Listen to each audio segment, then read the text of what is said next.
একজন ফুটবলারের মৃত্যুতে পুরো আর্জেন্টিনা দল কালো ব্যাজ পরে মাঠে নামলো। কিন্তু জানেন কি, এই মানুষটির কারণে আজ ফুটবলে হলুদ ও লাল কার্ড ব্যবহার করা হয়। কে ছিলেন উনি?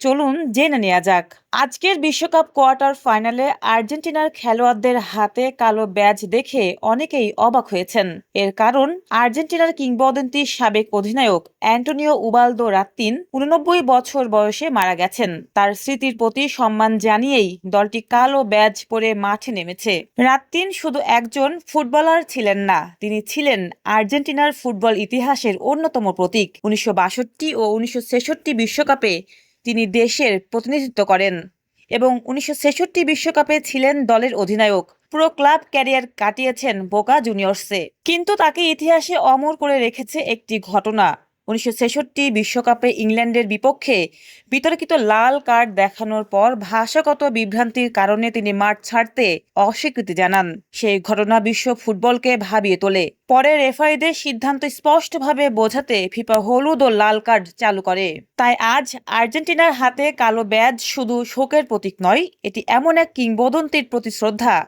যার অবদান ফুটবলের নিয়মই বদলে দিয়েছে।